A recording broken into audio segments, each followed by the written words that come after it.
Before him stood a little girl with eyes the color of warm honey and a bright pink bow in her hair.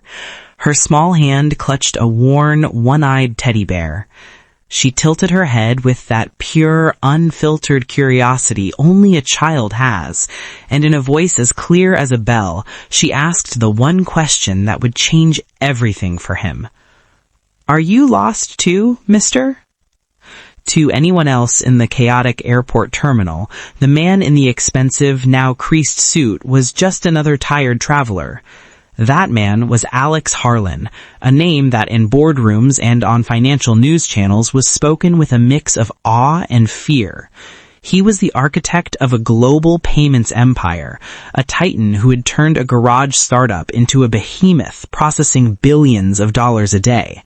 He'd achieved a level of success most people only dream of, the kind measured in skyscrapers and stock options. But here, under the harsh fluorescent lights of gate B27, he was just a man with tired eyes and a 5 o'clock shadow that was creeping toward midnight. A man filled with a deep, cavernous emptiness that no amount of success could touch. His flight to Singapore, just another city to conquer, was delayed, indefinitely. The announcement an hour ago had shattered his meticulous schedule, an hour of lost productivity, an hour of emails piling up. His mind screamed that this was an hour closer to failure, an old echo from the early days when failure felt like a predator lurking in the shadows. He remembered those days with a strange nostalgia. The hunger, the drive, the sheer refusal to quit. He'd faced 100 slammed doors and 1,000 rejections from suits who didn't get his vision. He was inspired by stories like that of Sarah Blakely, the founder of Spanx, who started with just $5,000 and an idea nobody believed in. So, like her, he persevered. He poured every ounce of himself into his company, sacrificing sleep, holidays, and relationships along the way. He missed birthdays, anniversaries, and his daughter's first ballet recital, telling himself it was all for them. He was building a fortress of wealth to protect them from the world. Now, sitting in an uncomfortable plastic chair, the leather of his $1,000 briefcase felt cold and foreign. He scrolled through his phone out of habit. A missed call from his wife, Chloe, a series of texts from his teenage daughter, Olivia, each one a single, unanswered question mark. He stared at the last picture she'd sent weeks ago, her on a soccer field, face flushed with victory, holding a small trophy. He'd promised he'd be at that game. He was in Zurich, closing a deal. He felt that familiar ache in his chest he'd learned to ignore. It was loneliness. It was the chilling price of reaching the summit, the realization that the higher you climb, the thinner the air gets, and the fewer people there are to share the view. He was surrounded by employees who feared him, competitors who envied him, and a family that was slowly learning to live without him. He was the king of a vast, empty kingdom. The airport hummed with a symphony of human emotion, tearful goodbyes, joyous reunions, the excited chatter of families off on an adventure. It was a world of connection, a world he felt completely cut off from. He was an island, adrift in a sea of people, staring blankly at the departures board as if it held an answer. And it was into this cold, silent world he'd built for himself that a little girl in a pink bow wandered, holding a one-eyed bear. "Are you lost too, mister?" The question hung in the air. Alex blinked, pulled from his thoughts as he looked down at the little girl. She couldn't have been more than 7. She wasn't scared, she seemed genuinely concerned, as if she recognized a fellow lost soul. His first instinct was to solve the problem. Lost child, find parents, move on. "No," he said, his voice raspy. "I'm not lost. Are you?" She nodded, her pink bow bobbing. "A little. I was looking for the magical water fountain, but I took a wrong turn at the giant shiny bird. Now I can't find Mommy." She held up her teddy bear. "Barnaby is a bit scared. He's my compass, but I think his battery is low." A flicker of annoyance crossed his face. He didn't have time for this. He had a schedule to salvage, fires to put out. "There's an information desk over there," he said vaguely. "They can help you." The little girl didn't budge. She just kept looking at him with those impossibly wise eyes. "But you look lost," she insisted with the simple certainty of a child. "Your face is all crinkly and sad, like when Barnaby lost his eye. You don't have to be brave for me." Her words were a tiny dart that slipped past all his defenses. You don't have to be brave for me. When was the last time anyone had given him permission to not be brave? His board, his employees, society, they all expected him to be the infallible leader, the unshakable rock. He sighed, a sound not of frustration, but of a slow, deep deflation.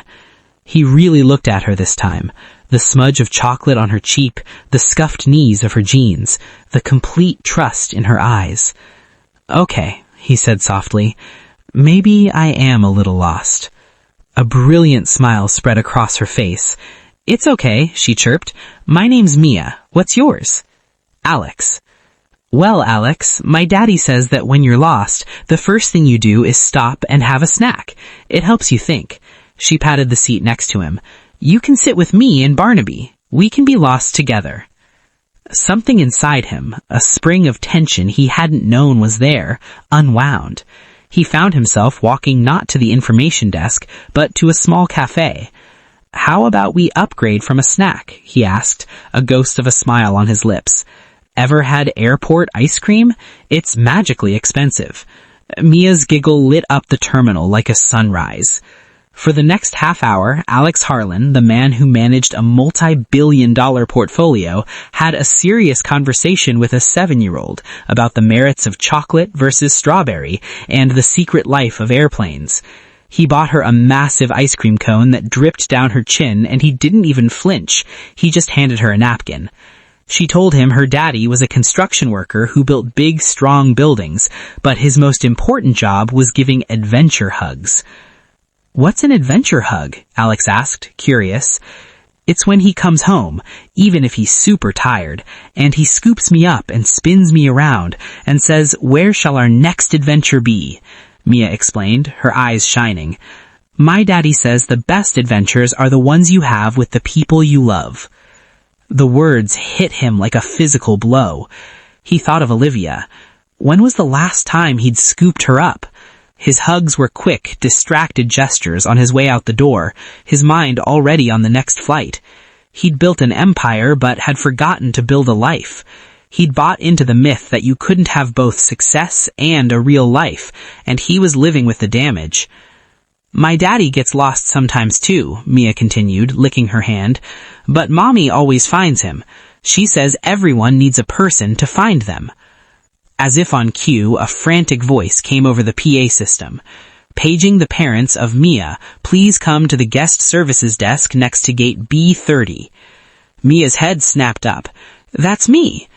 Alex's heart, which had felt strangely light, suddenly felt heavy again. The interlude was over. He stood and took her small, sticky hand. "Come on, Compass," he said gently. "Let's go find your mom." He led her toward the desk where a woman with the same honey-colored eyes, her face pale with panic, stood in the center of a small crowd. When she saw Mia, her expression broke with pure relief. "Mia!" she cried, rushing forward and sweeping her daughter into her arms. "Oh, my baby, I was so worried."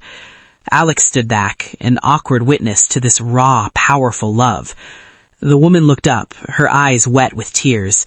"Thank you," she whispered. "Thank you so much." "She's a great kid," Alex said, the words feeling small. "She found me, I think." Mia wiggled free and ran to Alex, wrapping her arms around his legs in a fierce hug. "Don't be sad anymore, Alex," she whispered into his trousers. "Remember, you just need a person to find you." She then pressed her one-eyed bear, Barnaby, into his hand. "He's for you, so you won't be lost anymore. His battery is full now." And with that, she turned and skipped away with her mother, her pink bow disappearing into the crowd. Alex stood frozen, the warmth of her hug still on his leg, the worn teddy bear clutched in his hand. He walked back to his seat in a daze. He sank into the hard plastic chair, but he no longer felt its discomfort. In his hand, Barnaby the bear stared back with his one good eye. A little girl's gift. It wasn't a multi-million-dollar contract or a soaring stock price. It was a simple, selfless act of kindness. A moment of pure human connection that bypassed all his logic and went straight to his heart. He kept hearing Mia's voice. Are you lost too? You don't have to be brave. Everyone needs a person to find them. He was lost. He'd been lost for years, navigating by the cold stars of profit and growth. He had built a fortress of success only to lock himself inside, alone. The little girl with the pink bow wasn't just a lost child. She was a messenger, sent to show him the map he'd thrown away. The love he'd just witnessed between Mia and her mother, that desperate, beautiful love, was the real treasure he had stopped seeking. This forced pause in a delayed airport terminal was his wake-up call. He realized he needed a hard reset, not just for his schedule, but for his soul. He needed to find his way back to what mattered, not just building a company, but building a life. With a decisiveness he usually reserved for takeovers, he pulled out his phone. He ignored the hundreds of work emails. He scrolled past the trading notifications. He went straight to the picture of Olivia with her soccer trophy. Her smile was bright, but now he understood the question in her eyes. Are you here? Do you see me? His fingers trembled slightly as he dialed his wife's number. She answered on the second ring, her voice wary.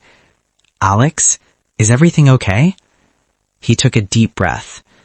Chloe, he started, his own voice sounding foreign, stripped of its usual authority.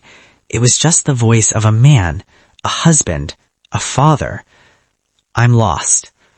There was a pause on the other end, not a confused silence, but a patient one, a waiting one. I'm so sorry. For the game. For everything. I'm at the airport. My flight is delayed. He paused, looking at the one-eyed bear. But I'm not getting on the next one. I'm coming home. He heard her sharp intake of breath, a sound that was half sob, half laugh. Okay, Alex, she said softly, and for the first time in years, he could hear the smile in her voice. We'll find you. Months later, the fluorescent airport lights were replaced by bright sun on a green soccer field. Alex Harlan stood on the sidelines, no phone in sight, wearing jeans and a polo shirt. He was yelling, his voice hoarse as Olivia stole the ball and scored. Her eyes immediately found his, and he gave her 2 thumbs up, his face split by a grin she hadn't seen in years. He was there. The change wasn't just at home. At work, Project Barnaby, as he secretly called it, was underway. He slashed unnecessary travel, implemented flexible schedules, and started a mentorship program to teach his team the one lesson he almost learned too late. True success is a balance. Fittingly, the next chapter of his life began at another airport. It was a short trip, and he'd be home for dinner. As he walked toward his gate, he saw a young boy looking around with wide, frightened eyes, a toy airplane on the floor beside him. The old Alex would have walked right past. The new Alex stopped. He knelt and picked up the toy. Are you lost, little guy? He asked gently. He offered the plane. Sometimes you just need a compass to help you find your way. He wasn't just a CEO anymore. He was Alex. And he was finally found. If this story touched your heart, please consider liking and subscribing for more content that celebrates the kindness in the world. We all get a little lost sometimes. Who was the person that helped you find your way? Share your story in the comments below. It's so easy to lose sight of what truly matters when we're constantly pushed to achieve more, climb higher, and build bigger. Alex Harlan's story is a powerful reminder that no amount of success can fill a heart that's empty of human connection. It shows us that sometimes the greatest wisdom comes from the most unexpected places, and that a simple act of kindness can be the one thing we need to change our lives. True wealth isn't measured in dollars, but in moments of shared joy, in adventure hugs, and in the love that finds us when we are lost.